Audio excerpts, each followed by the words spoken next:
Hey everyone, and welcome back to the channel. Ever tried to lift something super heavy and thought, there has to be an easier way?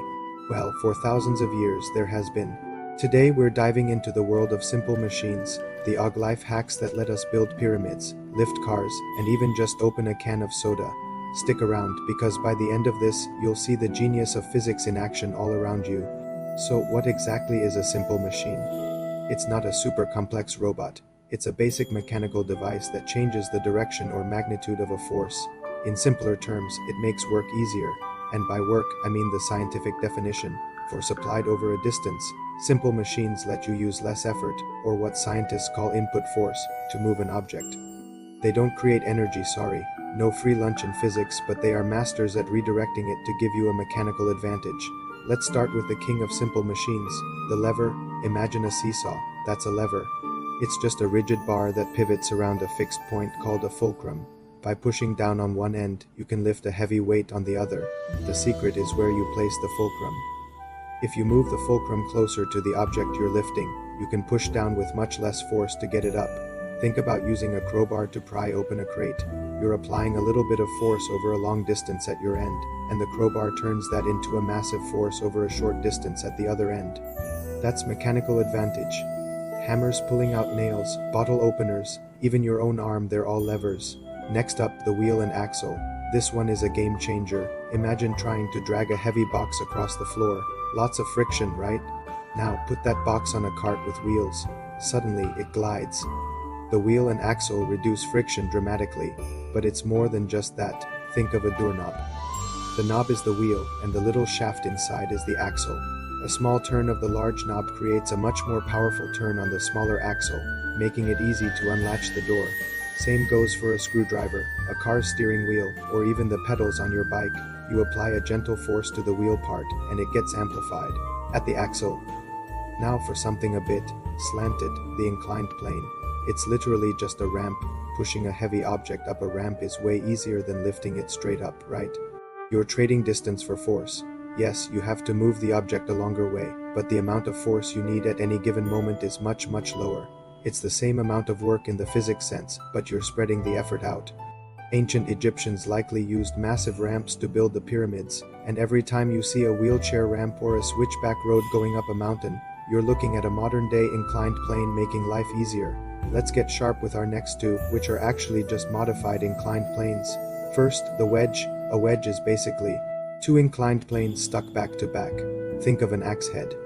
When you swing an axe into a log, the sharp edge forces its way in, and then the wider part pushes the wood apart. It converts the downward force of your swing into a powerful sideways force that splits the log. Knives, chisels, and even the prow of a ship are all wedges, designed to separate or hold things in place. A simple doorstop. That's a wedge using friction to its advantage. And what happens if you wrap an inclined plane around a cylinder? You get a screw. Look closely at the threads on a screw. They're just a tiny ramp circling a central core. When you turn a screw with a screwdriver, you're essentially pushing an object up a very long, gradual ramp. This translates your rotational force into a powerful linear force that can pull two pieces of wood tightly together or lift heavy objects, like in a screw jack used to lift a car. Jar lids, light bulbs, and the base of a swivel chair all use the principle of the screw.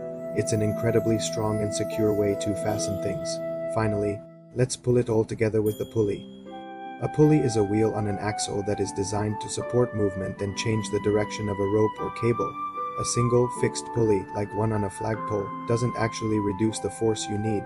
If the flag weighs 10 pounds, you still have to pull with 10 pounds of force, but it makes the work easier because you can pull down to lift something up, using your body weight to help. The real magic happens when you start combining pulleys.